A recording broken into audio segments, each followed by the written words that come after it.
السلام علیکم ورحمۃ اللہ نحمدہ ونصلی علی رسولہ الکریم اما بعد فاعوذ باللہ من الشیطان الرجیم بسم اللہ الرحمن الرحیم رب اشرح لی صدری ویسر لی امری واحلل عقدۃ من لسانی یفقہوا قولی۔ پارہ نمبر 24 الحمدللہ شروع کرنا ہے۔ سورہ زمر ہے، آیت نمبر 32 ہے۔ فمن تو کون اظلم زیادہ بڑا ظالم ممن اس سے جو کذبا جو جھوٹ باندھے اللہ اللہ پر، وکذبا اور جھٹلائے بالصدق کی سچائی کو، اذ جاءہ جب وہ آ گئی اس کے پاس، الیسا کیا نہیں ہے، فی جہنم جہنم میں، مسون ٹھکانہ للکافرین کافروں کے لیے۔ تو یہاں پر فمن اظلم سوالیہ انداز لگ رہا ہے، لیکن دراصل بات ایسی ہی ہے کہ سب سے بڑا ظالم وہی ہے جو اللہ پر جھوٹ باندھے، ٹھیک ہے، کیونکہ اللہ سبحانہ و تعالیٰ خالق کائنات ہے، اور جو اللہ کے خلاف ایسے کرے تو ظاہر ہے اس سے بڑھ کر کون ظالم ہوگا۔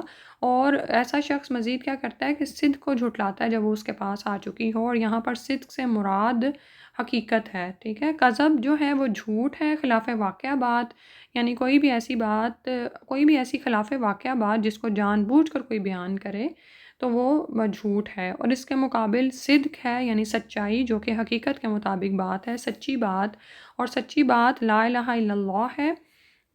اور یہاں پر مراد قرآن ہے، اور قرآن میں جو بھی باتیں بتائی گئی ہیں، اور سب سے بڑھ کر یہ کہ قرآن کو لانے والے کا انکار کرنے والے بھی اس میں شامل ہو جائیں گے نا، کیونکہ ظاہر ہے قرآن تو رسول صلی اللہ علیہ وسلم کی زبان سے جاری ہوا، ٹھیک ہے۔ تو کذب بالصدق، جو سچائی کو جھٹلا دے جب وہ اس کے پاس آ جائے، تو اس سے مراد رسول صلی اللہ علیہ وسلم، اور جو رسول صلی اللہ علیہ وسلم نے وحی الہی کے متعلق معلومات دی، یعنی ہر طرح کا غیب، چاہے وہ رسولوں کو جھٹلائے اور اسی طرح ملائکہ کو، یا ان کتابوں کو، یا ان کتاب کے احکامات اور جو بھی اس میں بتایا گیا ہے اس کو، تو جب وہ علم اس کے پاس آ جائے تو وہ اس کو جھٹلا دے، سچائی کو جھٹلا دے۔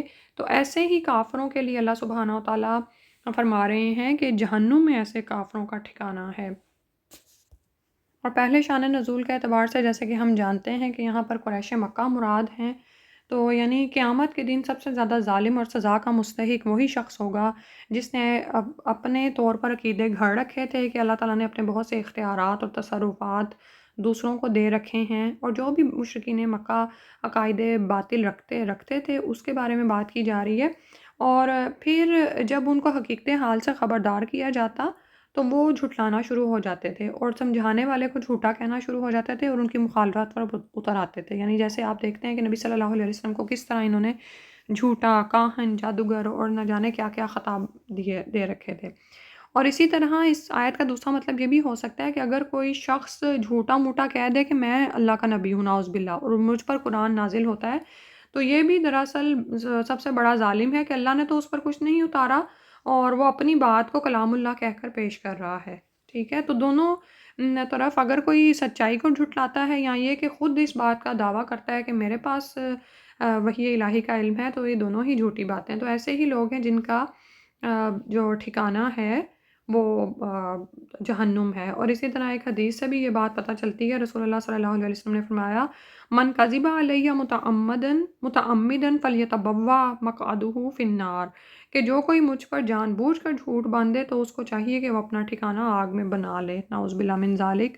اور اس میں ہمارے لیے عمل کی یہی بات ہے کہ اگر تو ہمیں حقیقت میں علم ہو کہ فلاں بات فلاں آیت سے ثابت ہے یا فلاں حدیث سے ثابت ہے تو ہم کہیں، لیکن بعض اوقات کیا ہوتا ہے کہ صرف اپنی بڑائی جتانے کے لیے لوگ اپنی بات کو قرآن کی بات کہہ کر پیش کر دیتے ہیں، یا پھر یہ کہہ دیتے ہیں کہ فلاں حدیث میں لکھا ہوا ہے، ٹھیک ہے۔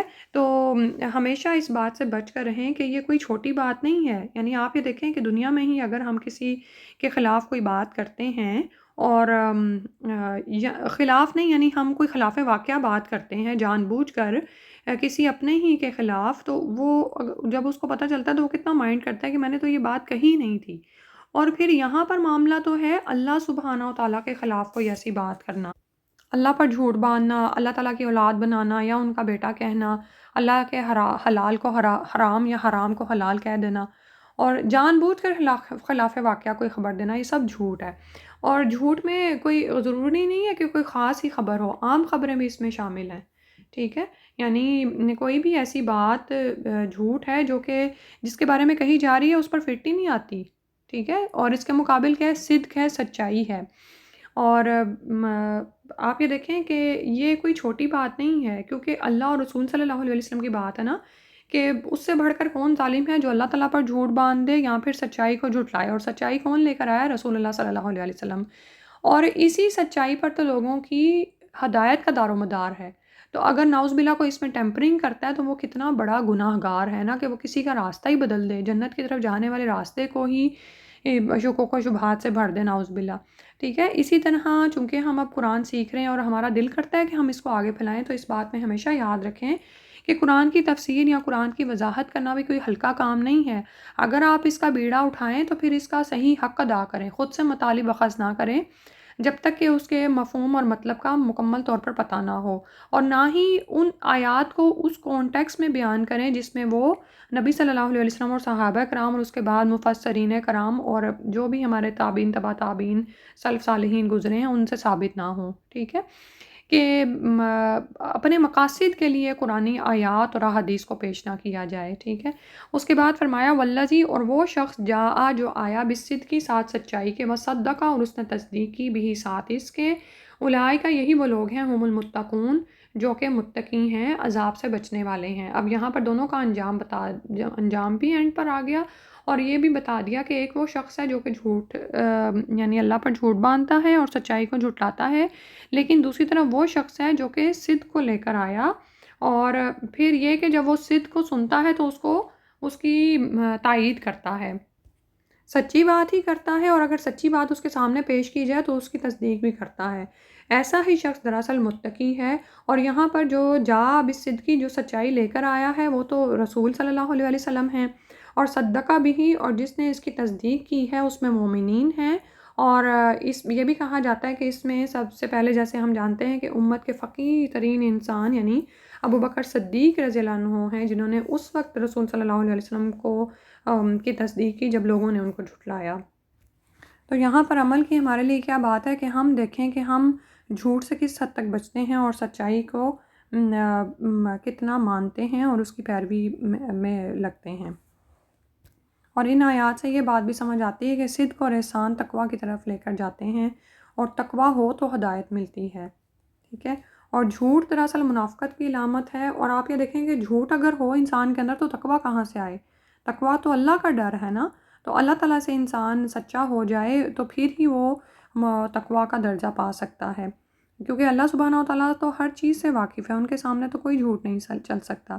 ایسے ہی لوگ متقی ہیں۔ پھر فرمایا لہم، ان کے لیے، ما یشاؤون، جو وہ چاہیں گے، عند ربہم، ان کے رب کے ہاں ہے، ذالک جزاء المحسنین، یہ جزا ہے، بدلہ ہے احسان کرنے والوں کا۔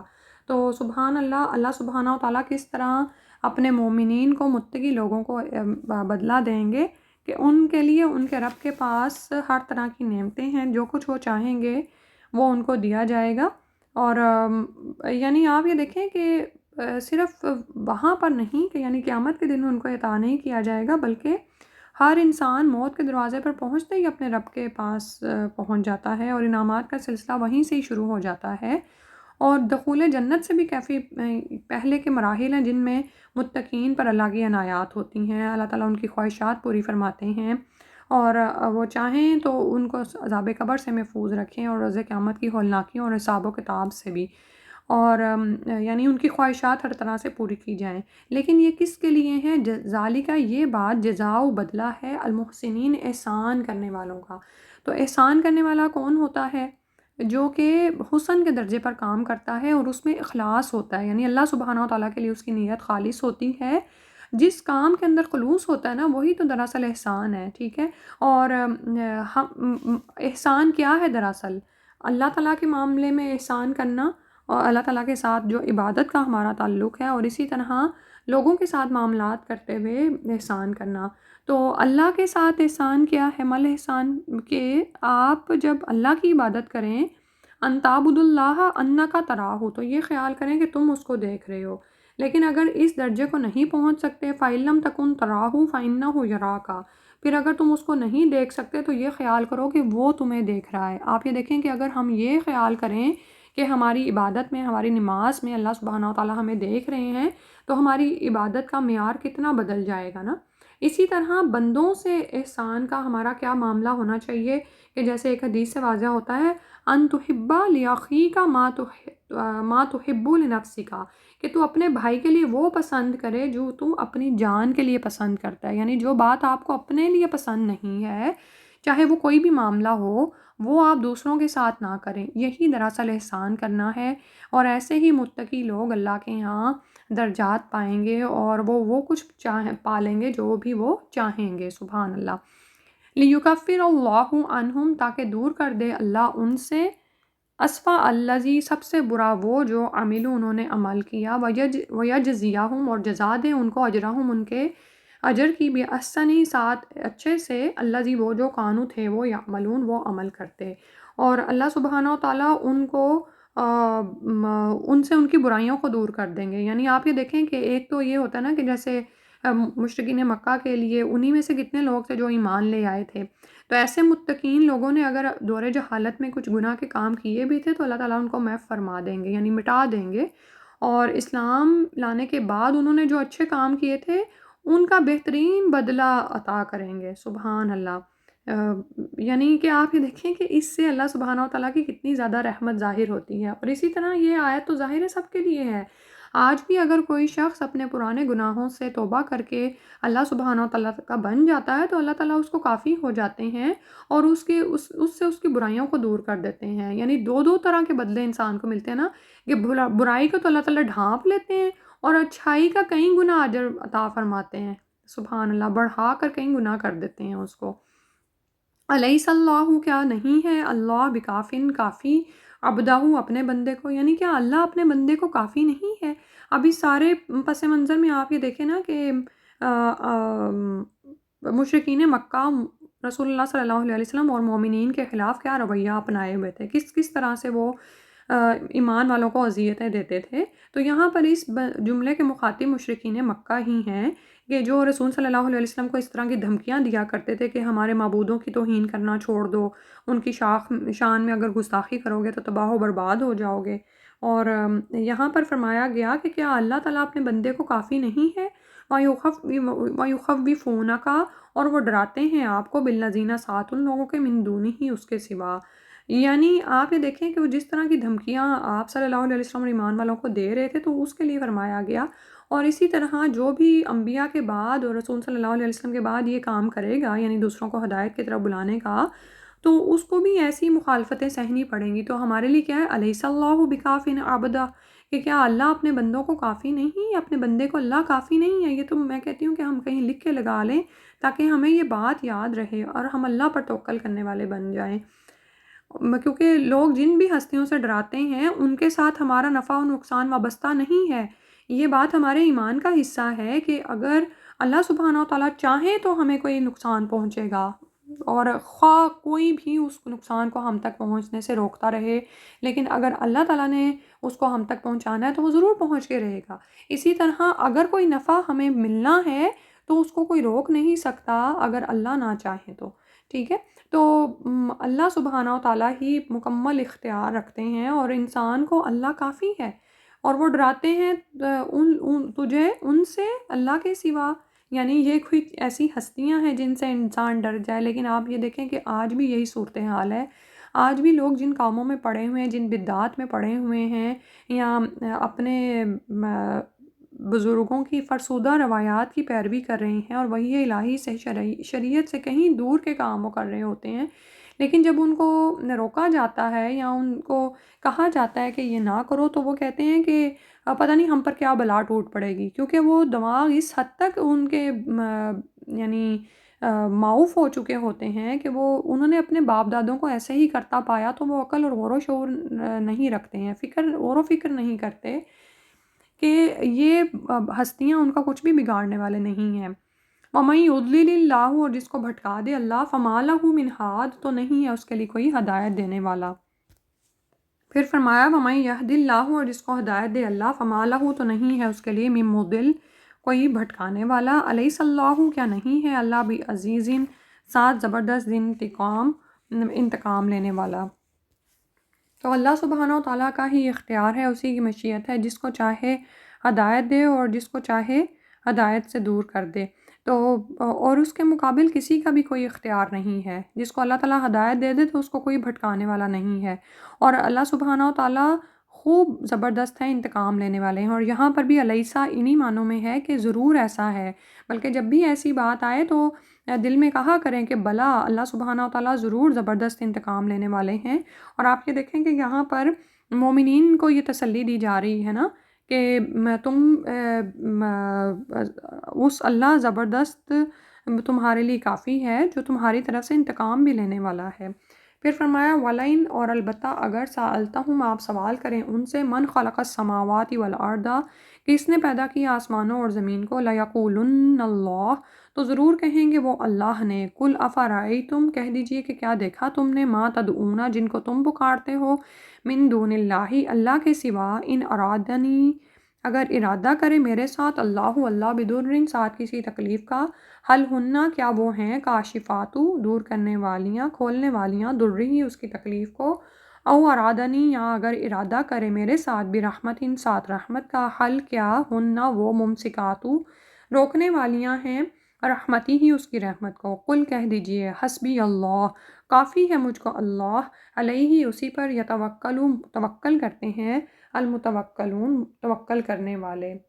تو یہاں پر دراصل مشرکین مکہ سے جب پوچھا جاتا کہ آسمانوں اور زمین کو کس نے پیدا کیا ہے، تو وہ آگے سے یہی کہتے تھے کہ اللہ سبحانہ و تعالیٰ نے. ٹھیک ہے، کیونکہ یہ تو ہم جانتے ہیں نا کہ مشرکین مکہ اللہ کی یعنی توحید ربوبیت کا اقرار کرتے تھے. وہ یہ مانتے تھے کہ اللہ سبحانہ و تعالیٰ ہی رب ہے، وہی پیدا کرنے والا ہے، وہی سب کو کھلاتا پلاتا دیتا ہے، سب کرتا ہے. لیکن اللہ تعالیٰ کی توحید الوہیت کا انکار کر دیتے تھے کہ جب کھلاتا پلاتا وہی ہے اور سب کچھ وہی دیتا ہے تو پھر ظاہر ہے کہ عبادت کے لائق بھی وہی ہے. لیکن یہاں پر وہ کیا کرتے تھے کہ آگے فرمایا جا رہا ہے قُلْ أَفَرَأَيْتُمْ مَا تَدْعُونَ مِن دُونِ اللَّهِ، کہ اللہ کو چھوڑ کر بہت سی ایسی ہستیوں کو پکارتے تھے جن کے پاس کچھ بھی اختیارات نہیں ہیں. یعنی اللہ تعالیٰ وحدہ لا شریک ہے. تو تدعونا، پکارنے میں کیا کچھ شامل ہے، دعا، تدعونا دعا سے نا پکارنا، اور اس میں یہ سوال کرنے کے معنوں میں بھی ہے اور عبادت کے مفہوم میں بھی آتا ہے. ٹھیک ہے، کہ یعنی انہی کے آگے عبادت کے تمام طریقے کرتے، نظر نیاز پیش کرتے، قربانی کرتے، اور جو بھی ان کی نماز تھی، سیٹیاں بجانا، تالیاں پیٹنا اور چکر لگانا، اور اسی طرح انہی سے مانگتے تھے. اور جب ان کو کہا جاتا کہ تم ان سے، تو کہتے تھے یہ ہم ان کو وسیلہ بناتے ہیں اللہ تک پہنچنے کا، نعوذ باللہ من ذالک. تو یعنی اللہ کو چھوڑ کر وہ ان ہستیوں کو پکارتے تھے. تو اس سے ہمیں یہ بھی پتہ چلتا ہے کہ توحید خالص میں صرف توحید ربوبیت کا اقرار کرنا کافی نہیں ہے، بلکہ توحید الوہیت ضروری ہے. جب تک کہ الہ بھی اللہ وحدہ لا شریک کو نہ مانا جائے تب تک شرک کی مکمل نفی نہیں ہو سکتی.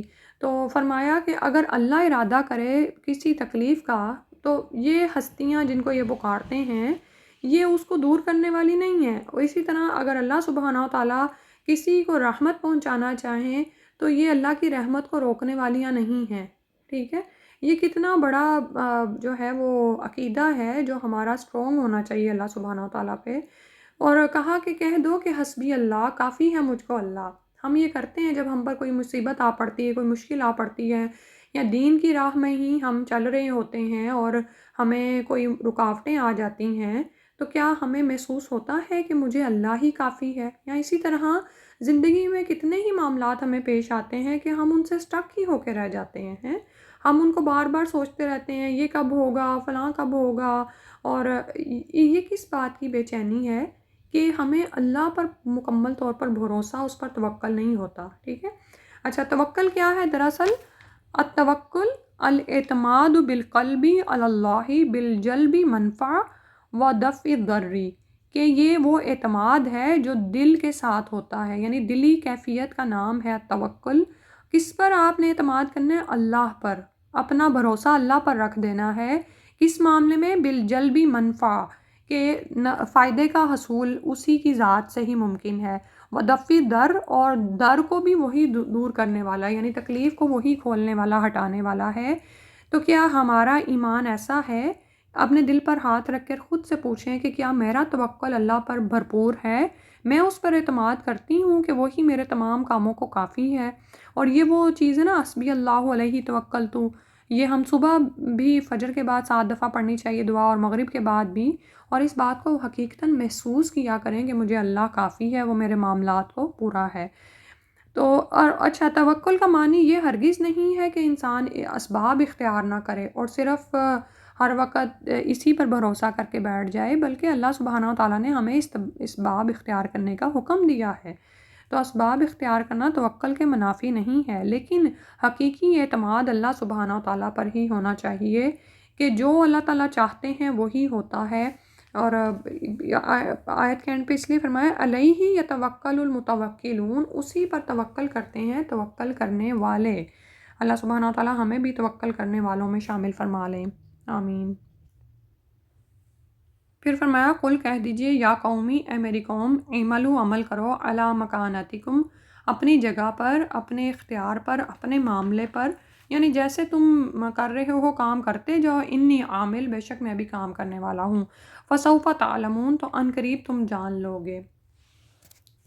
تو یہاں پر فسوفا کا لفظ ہے، سا اگر آئے تو وہ قریب کی بات ہوتی ہے جو جلدی ہونے والی ہو۔ فسوفا دراصل تھوڑے مدت کے بعد کی طرف اشارہ ہوتا ہے، اور یہ آخرت کی طرف بھی اشارہ ہو سکتا ہے، اور اس کے علاوہ دنیا میں ہی کچھ سالوں کے بعد جب مسلمانوں نے یعنی حق کی فتح ہوئی، جیسے ہم جانتے ہیں غزوہ بدر کے موقع پر، اس کی طرف بھی اشارہ ہو سکتا ہے۔ اور سبحان اللہ کہ آپ یہ دیکھیں کہ جس وقت رسول صلی اللہ علیہ وسلم یہ آیت ان کو پڑھ کے سنا رہے ہیں، تو یعنی اپنی قوم کو کہہ رہے ہیں کہ تم عمل کرو اپنی جگہ پر، بے شک میں بھی عمل کرنے والا ہوں۔ تو یہ کتنا بڑا یعنی ایک طرح کی اجر کا وعدہ ہے، اور یعنی سچ کی گواہی ہے کہ عنقریب ہی تم جان لو گے کہ جو بات میں کر رہا ہوں وہی برحق ہے۔ اور ہم دیکھتے ہیں کہ کس طرح سے غزوہ بدر میں ان کے بڑے بڑے سردار مارے گئے، یعنی یہ سوچ بھی نہیں سکتے تھے، اور پھر یہ کہ حالت یہ تھی کہ ان 70 سرداروں کو کوئی اٹھانے والا بھی نہیں تھا، بلکہ کلیب بدر میں یعنی کلیب کے گندے کنویں میں اٹھا کر پھینک دیے گئے تھے۔ اور رسول صلی اللہ علیہ وسلم نے پھر ان کو پوچھا تھا کہ کیا تم نے اس وعدے کو سچا پایا؟ اور اسی طرح 70 سردار ان کے قید کر لیے گئے تھے۔ تو آپ یہ دیکھیں کہ کس طرح اللہ سبحانہ و تعالیٰ نے حق کو سربلند کیا، اور یہ پیشین گوئی کی جا رہی ہے کہ تم اپنی جگہ پر کام کرتے رہو، ہر کوئی اپنا نفع نقصان خود ہی سوچ لے، رسول کی ذمہ داری ابلاغ ہے، وہ کر رہا ہے، تو عنقریب تم جان لو گے کہ میں یاتی ہی کس پر آتا ہے، عذاب، ایک ایسا عذاب، یخزی ہی جو اس کو رسوا کر دے، ویحل، اور اترے، علیہ اس پر، عذاب، عذاب، مقیم، ہمیشہ دائمی رہنے والا۔ تو رسول صلی اللہ علیہ وسلم کی زندگی میں ہی ہمیں پتہ چلتا ہے کہ کس طرح اللہ سبحانہ و تعالیٰ نے حق کی مدد فرمائی تھی۔ تو ہمیشہ یاد رکھیں کہ کتنے بھی حالات تنگ کیوں نہ ہو، انسان اللہ سبحانہ و تعالیٰ پر توکل کرے، بھروسہ کرے، اور کوشش نہ چھوڑے، کیونکہ لیس للانسان الا ما سعی، کہ انسان کے لیے وہی کوشش ہے جو اس نے کوشش کی۔ تو بعض اوقات کیا ہوتا ہے کہ ہم ارد گرد لوگوں کے حالات سنتے رہتے ہیں اور بس اس پر پریشان ہو کر ہاتھ چھوڑ کے بیٹھ جاتے ہیں، یہ بھی توکل نہیں ہوتا۔ توکل تو یہ ہے کہ انسان اپنی سی کوشش کرتا رہے، کیونکہ ہماری تو کوشش دیکھی جا رہی ہے، یہ تو نہیں ہے کہ ہم ساری دنیا کو بدل دیں گے، ٹھیک ہے؟ ہمیں ان وعدوں پر بھروسہ کرنا ہے کہ باطل کی کو ہمیشہ ہی شکست ہوتی ہے، اور ایسے ہی لوگ ہیں جن پر رسوا کن عذاب اترے گا اور ہمیشہ دائمی عذاب ان کو چمٹ جائے گا۔ پھر فرمایا انا، بے شک ہم نے، انزلنا، ہم نے نازل کیا، علیکا آپ پر، الکتابہ کتاب، للناسی لوگوں کے لیے، بالحق کی سچ کے ساتھ، یہ حق کے مطابق یہ کتاب نازل کی گئی ہے۔ فمن، تو جو کوئی اہتدا ہدایت پا گیا، فلنفسی، تو اپنے ہی نفس کے لیے، ومن ضل، اور جو بھٹک گیا، فانما، تو بے شک، یضل علیہا، وہ بھٹکتا ہے اپنے ہی نفس کے خلاف، وما انت، اور نہیں ہیں آپ، علیہم ان پر، بوکیل، بھروسہ کارساز یا حوالہ دار، یعنی آپ ان پر نگران نہیں ہیں۔ تو مطلب یہی ہے کہ ہم نے آپ پر کتاب کو نازل کر دیا ہے حق کے ساتھ، اس میں حق و باطل کو کھول کھول کر بیان کر دیا گیا ہے، اور حق کی پیروی کرنے والوں کا انجام کیا ہے وہ بھی بتا دیا گیا، اور باطل کی پیروی کرنے والے کا کیا حال ہونا ہے وہ بھی بتا دیا گیا۔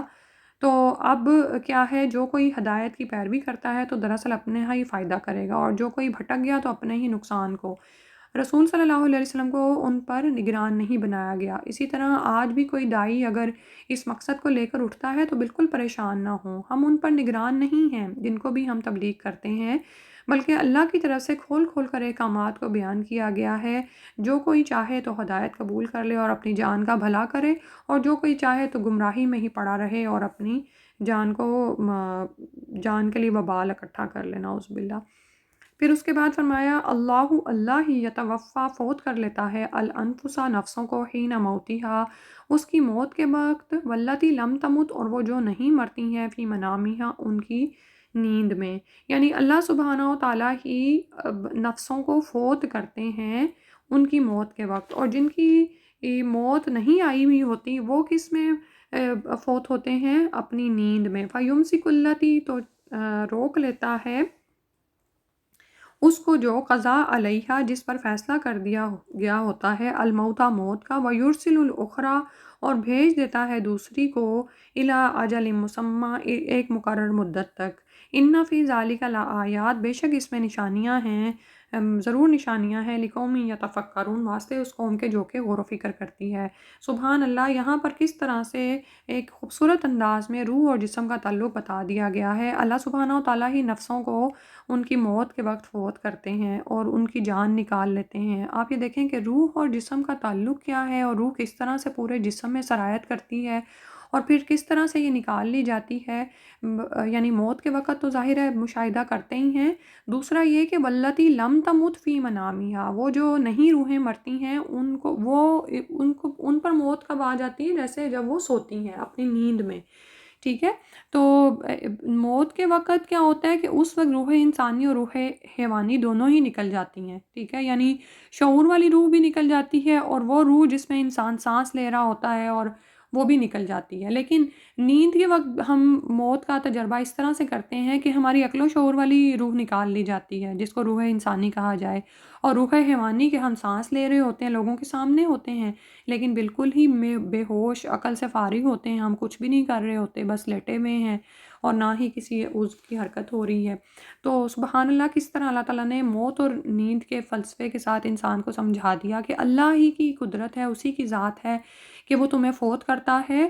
اور پھر کیا ہوتا ہے؟ فَيُمْسِكُ الَّتِي قَضَىٰ عَلَيْهَا الْمَوْتَ، پھر جس پر موت کا فیصلہ ہو چکا ہوتا ہے نا، قضا یہاں پر کون سا ہے؟ کونی حکم ہے اللہ سبحانہ و تعالیٰ کا، کہ اور کیونکہ اللہ سبحانہ و تعالیٰ کے جو قضا ہیں وہ کونی اور شرعی ہیں، ٹھیک ہے۔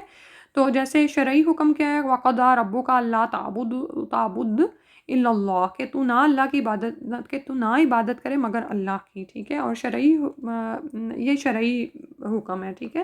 یہاں پر یہ مثال کہ قضا علیہ الموت، کہ اللہ تعالیٰ اس پر موت کو مقرر کر دیتے ہیں، یعنی فیصلہ ہو جاتا ہے، یہ دراصل اللہ کا کونی حکم ہے، ٹھیک ہے۔ جیسے کن فیکون، کہ وہ کہتا ہے کہ ہو جا تو وہ ہو جاتا ہے۔ وَيُرْسِلُ الْأُخْرَىٰ إِلَىٰ أَجَلٍ مُّسَمًّى، اور بہت سے لوگ ایسے ہیں کہ جو اپنی موت میں نہیں، یعنی نیند میں نہیں مرتے، ٹھیک ہے، یعنی وہ سوتے ہیں اور پھر اٹھ جاتے ہیں۔ جیسے ہمیں کیا دعا سکھائی گئی رسول صلی اللہ علیہ وسلم نے کہ الحمدللہ الذی احیانا بعد ما ماتنا وإلیہ النشور، ٹھیک ہے، کہ ہماری موت کے بعد ہمیں دوبارہ اٹھایا اور اسی کی طرف ہمیں لوٹ کر جانا ہے، کہ ایک دن حقیقت میں ایسے ہی روح نکل جائے گی۔ اور اسی طرح سوتے وقت بھی ہم کیا دعا پڑھتے ہیں؟ اللہم بسمک اموت و احیا، ٹھیک ہے۔ تو ایک مقررہ مدت تک ان روحوں کو چھوڑ دیا جاتا ہے، پھر ظاہر ہے کہ ان کی بھی جب موت آنی ہوتی ہے تو وہ نکال لی جاتی ہے۔ ان فی ذالک لآیات لقوم یتفکرون، ان سب چیزوں میں ضرور نشانیاں ہیں اس قوم کے لیے جو غور و فکر کرتے ہیں۔ کس طرح کی نشانیاں ہیں؟ یعنی روحوں کے نکالنے میں، روحوں کے دوبارہ ڈالنے میں، اور پھر وہ جو یعنی نکلتی ہیں واپس آتی ہیں، پھر ان کو چھوڑ دیا جاتا ہے، پھر وہ ان کو روک لیا جاتا ہے جس کی موت آئی ہوتی ہے۔ تو ان ساری کیفیات میں غور و فکر کرنے والوں کے لیے واقعی بہت نشانیاں ہیں۔ تو آپ یہ دیکھیں کہ اگر ہم میں سے جو شخص نیند کے وقت نہیں بھی فوت ہوتے، اور کتنی ہی ایسی مثالیں ہیں کہ لوگ نیند میں ہی فوت ہو جاتے ہیں، تو وہ لوگ جو نیند میں نہیں فوت ہوتے تو وہ غافل ان مرنے اٹھنے کے عمل سے، غفلت سے نہیں گزرتے، ٹھیک ہے۔ یعنی غور و فکر کرنے والے لوگ کیا کرتے ہیں کہ وہ ان نشانیوں سے عبرت پکڑتے ہیں۔ تو یہاں پر یہی فرمایا جا رہا ہے کہ ان لوگوں کے لیے نشانیاں ہیں جو کہ غور و فکر کرتے ہیں۔ پھر فرمایا امیت تخذو، یا انہوں نے بنا لیے ہیں، من دون اللہ، اللہ کے علاوہ، شفعاء، سفارشی، کل کہہ دیجیے اولو کانو، کیا بھلا اگر ہوں وہ لا یملکونا، نہ وہ مالک شیئن کسی بھی چیز کے، ولا یعقلون اور نہ ہی وہ عقل رکھتے ہوں۔ تو یہاں پر وہی مشرکین مکہ نے جو عقیدہ تھا کہ اللہ کو چھوڑ کر سفارشی بنا رکھے تھے کہ یہ اللہ کے ہاں ان کے کام آئیں گے، تو اللہ تعالیٰ نے فرما دیا کہ ان سے پوچھو کہ جب وہ کسی بھی چیز کی ملکیت نہیں رکھتے، یعنی اللہ سبحانہ و تعالیٰ ہی کے لیے تو آسمان و زمین کی ملکیت ہے، اور ایسی ہستیاں نہ تو کوئی عقل اور غور و فکر کا کی وہ حص رکھتی ہیں، تو وہ کیسے ان کو نعوذ باللہ اللہ کے مقابل لے آئیں کہ اللہ نے ان کو کچھ اختیارات دیے ہوئے ہیں۔ تو سفارش کا ضابطہ یہاں پر ہمیں نظر آ رہا ہے جو بتا دیا گیا ہے کہ اختیارات تو سارے اللہ ہی کے ہیں۔ تو فرمایا کل کہہ دیجئے للہ ہی، اللہ ہی کے لیے، الشفاعت سفارش ہے، جمیعاً ساری کی ساری، لہو اسی کے لیے، ملک السماوات والارض بادشاہت ہے آسمانوں اور زمین کی، ثم الیہ ترجعون پھر تم اسی کی طرف لوٹائے جاؤ گے، یعنی اسی رب اللہ سبحانہ و تعالیٰ کی طرف تم پلٹائے جاؤ گے، اور سارے سفارش کے اختیارات اللہ سبحانہ و تعالیٰ کے پاس ہیں۔ اگر کوئی سفارش کرے گا بھی تو وہ اللہ کی اجازت سے، اللہ کے اذن سے۔ اور یہاں پر یعنی مشرکین مکہ کو یہ دراصل غور و فکر کرنے کو کہا جا رہا ہے کہ جن کو تم نے سفارشی سمجھ رکھا ہے کہ کیا اللہ بھی ان کو سفارش کی اجازت دے گا، ٹھیک ہے؟ اور پھر یہ کہ اگر کوئی سفارش وہاں پہ کر بھی لے تو پھر قبول تو اسی کی ہوگی نا جس کے لیے اللہ کی مرضی ہو۔ تو کسی کے علم میں یہ ہے کہ کس کے حق میں کس کی سفارش قبول ہوگی، اللہ یہ کہ وہی جو کچھ ہمیں بتاتی ہے، ٹھیک ہے؟ تو جو انسان اپنے ہی دل سے مختلف عقائد گھڑ کے بیٹھا ہوا ہے وہ اس کے کام نہیں آنے والے، ان کا خیال انسان دل سے نکال دے۔ تو قیامت کے دن ہم جانتے ہیں کچھ لوگ دوسروں کی سفارش کریں گے، لیکن اس کے اوپر بھی کچھ پابندیاں ہیں، ان سے یہ پتہ چلتا ہے کہ کل للہ الشفاعۃ جمیعا، کہ سب کچھ اللہ کی مرضی کے تحت ہی ہوگا، ٹھیک ہے؟ اور اس میں سفارش کرنے والے بھی اللہ کے حکم کے پابند ہیں، جن کے حق میں سفارش ہوگی وہ بھی اللہ کی رضا کے تحت ہوگی۔ تو سارے اختیارات تو اللہ کے ہیں، کسی کے کوئی اختیارات نہیں ہیں، اسی کے لیے آسمان و زمین کی بادشاہت ہے اور اسی کی طرف تم لوٹائے جاؤ گے۔ اگلی آیت میں فرمایا وَإِذَا، اور جب ذکر اللہ، ذکر کیا جاتا ہے اللہ کا، وحدہ اکیلے اسی کا، اشمعزت نفرت کرتے ہیں، سکڑ جاتے ہیں، قلوب الذین دل ان لوگوں کے، لا یؤمنون جو ایمان نہیں لاتے، بالآخرۃ آخرت پر، وَإِذَا، اور جب ذکر کیا جائے الذین ان لوگوں کا، من دونہ اس کے سوا، اذا ہم جب بھی وہ، یستبشرون وہ خوشیاں منانے لگتے ہیں۔ تو یہاں پر دراصل مشرکوں کی ایک پکی خصلت کا ذکر کیا گیا کہ حال ان کا یہ تھا کہ جب اللہ سبحانہ تعالیٰ وحدہ لا شریک کا ذکر کیا جاتا اور وہ ہستیاں جن کو یہ اللہ کے سوا پکارتے تھے ان کی کوئی بات نہ ہوتی تو ان کے چہرے ہی بگڑنے لگتے، اور یہاں پر دلوں کے بگڑنے کا ذکر آیا۔ اشمعزت کا لفظ دراصل استعمال ہوتا ہے کہ جس میں انسان کا غم و غصے سے بھر جانا، کہ اس کا چہرہ بگڑنے لگے۔ تو آپ یہ دیکھیں کہ جب چہرے تبھی بگڑتے نا جب دل کو کوئی بات بری لگتی ہے، تو یہاں دل کا ذکر کیا گیا کہ اشمعزت قلوب الذین، کہ ان کے دل ہی نفرت کرنے لگتے ہیں، غم و غصے سے بھر جاتے ہیں، اور ظاہر ہے اس کا پھر اظہار چہروں سے بھی ہوتا ہے۔ اور یہ کون لوگ ہیں؟ جو آخرت پر ایمان نہیں لاتے، ٹھیک ہے؟ اور اس کے برعکس جب اللہ سبحانہ تعالیٰ کا کے ساتھ یعنی اللہ کا ذکر نہ کیا جائے، وَإِذَا ذُكِرَ الَّذِينَ مِن دُونِهِ، اور ان ہستیوں کا ذکر کیا جائے جو اللہ کے علاوہ ہیں تو وہ خوش ہونے لگتے ہیں۔ تو یہاں پر دراصل محبت کا معیار بتا دیا گیا ہے۔ آپ یہ دیکھیں کہ ہمیں کس کی بات اچھی لگتی ہے، جس سے ہم محبت کرتے ہیں، تو یہاں پر محبت سے نہیں روکا جا رہا، مختلف چیزوں کی محبت ہمارے اندر ہوتی ہے، لیکن یہ محبت ہمیشہ حب الہی کے تابع رہنی چاہیے، ٹھیک ہے؟ محبت حدود میں ہو اور جائز چیزوں سے ہو تو اجازت ہے اس کی، اور وہ اور کس کی خاطر ہو؟ اللہ کی خاطر ہو۔ بعض اوقات ہمیں مقصد حیات سے محبت ہوتی ہے، بعض اوقات ہم انسانوں سے محبت کرتے ہیں یا اشیاء سے محبت کرتے ہیں، تو ان ساری محبتوں میں اپنا جائزہ لیتے رہا کریں کہ کیا دو شرطیں پوری ہو رہی ہیں۔ پہلی شرط یہ کہ یہ محبت درست اور جائز ہو، اور دوسری شرط یہ کہ اللہ کی محبت کے تابع رہے، ٹھیک ہے؟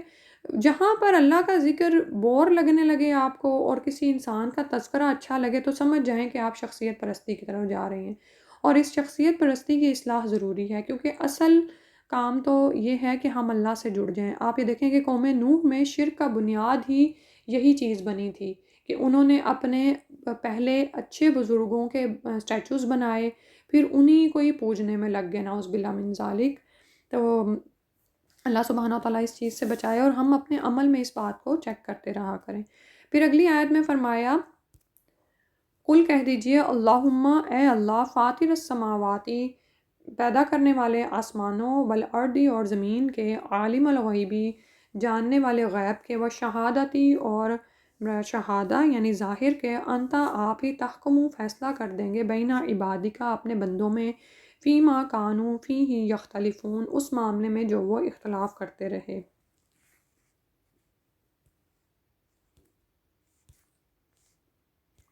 تو سبحان اللہ، یہاں پر کتنی اچھی ایک دعا سکھا دی گئی، کیونکہ ابھی بات ہو رہی تھی نا کہ ایک وہ لوگ ہیں جو کہ اکیلے اللہ کا ذکر کیا جائے تو ان کے دل نفرت پکڑتے ہیں، اور وہ بھاگتے ہیں ایسی محفلوں سے جہاں پر اللہ سبحانہ وتعالیٰ کا ذکر کیا جائے، اور اگر اللہ کو چھوڑ کر دوسروں کا ذکر کیا جائے تو وہ خوش ہوتے ہیں، ٹھیک ہے۔ تو یہ وہ باتیں ہیں جو کہ اختلاف کی بنیاد بنتی ہیں، کیونکہ جیسے ابھی محبت ہی کی بات ہو رہی تھی نا، تو اگر محبت کا مرکز ایک رہے نا، یعنی اللہ سبحانہ وتعالیٰ کی ذات ہی آپ کی محبتوں کا مرکز رہے، تو پھر لوگوں کے مابین اتحاد اور اتفاق پیدا ہوتا ہے۔ اور اتحاد و اتفاق کو پارا کرنے والی کیا چیز ہوتی ہے؟ مختلف محبتیں اور ان کی بنیادوں کا مختلف ہونا، یعنی کسی کو اپنے امام سے محبت ہے، کسی کو کسی شخصیت سے محبت ہے، کسی کو کسی سے محبت ہے، تو جب مرکز ایک ہوتا ہے نا تو اتحاد پیدا ہوتا ہے۔ لیکن جب شرک آ جاتا ہے بیچ میں، یعنی اللہ کے علاوہ دوسری چیزیں آ جاتی ہیں، فلاں کی محبت کی وجہ سے یہ کام کر دیا، فلاں نے کے لیے کر دیا، تو پھر کیا ہوتا ہے؟ یہ شرک تفریق کو جنم دیتا ہے، گروہ بازیاں ہو جاتی ہیں، اور جبکہ توحید اتحاد کو جنم دیتی ہے، ٹھیک ہے۔ تو یہاں پر اب آپ یہ دیکھیں کہ جب آپ کے کسی کے ساتھ تعلقات بگڑے ہوئے ہوں تو آپ کو کس وقت اس کی جون سا ہے وہ زیادہ مسئلہ کرتی ہے نا وہ بات، صبح کے وقت۔ تو یہ دعا جو ہے وہ سکھائی گئی رسول صلی اللہ علیہ وسلم کو کہ یہ پڑھیں کہ اے اللہ آسمانوں اور زمین کے پیدا کرنے والے، غیب اور حاضر کے جاننے والے، اور قیامت کے دن کی یاد ہمیں کرائی جا رہی نا کہ اس دن اللہ سبحانہ و تعالیٰ ان تمام معاملات کا فیصلہ چکا دیں گے جس میں لوگ اختلاف کرتے تھے، ٹھیک ہے۔ تو کتنی بڑی تسلی کی بات ہے کہ جو کچھ بھی لوگ کر رہے ہیں ہمیں اس سے فکر مند ہونے کی ضرورت نہیں۔ ایک تو یہ بات کہ اگر تو معاملہ توحید اور شرک ہے تو ظاہر ہے توحید پر جم جائیں، لیکن بعض اوقات کیا ہوتا ہے کہ چھوٹے چھوٹے معاملات پر ہمارے درمیان شیطان تفریق ڈالتا ہے، ٹھیک ہے۔ تو ان معاملات میں کیا ہے کہ حق پر ہوتے بھی لڑائی چھوڑ دیا کریں، ٹھیک ہے، کیونکہ ہمارے دلوں کا یہ تسلی اور سکون ہونا چاہیے کہ جو سچی راہ اللہ نے مجھے دکھا دی ہے تو مجھے اب اس پر قائم رہنا ہے۔ لیکن اگر لوگوں کے پاس ابھی تک علم نہیں آیا تو اللہ تعالیٰ ان کو علم دے دیں گے، اور اگر پھر بھی یہ معاملات ایسے ہی چلتے چلے جائیں گے تو اللہ سبحانہ وتعالیٰ قیامت کے دن تمام اختلافات کا فیصلہ چکا دیں گے۔ اس سے کیا ہوتا ہے؟ انسان کو بڑی تسلی ملتی ہے، اور وہ جو شیطان کے بہکاوے میں آ کر انسان ہر وقت لڑائی پہ کمر بستہ رہتا ہے کہ نہیں میں دوسرے کو نیچا دکھا دوں، جھوٹا اس کو ثابت کر دوں اور خود سچا ہو جاؤں، تو ہمارے لیے اس آیت میں کتنی تسلی ہے کہ ہم اللہ سبحانہ وتعالیٰ سے سچے ہو جائیں۔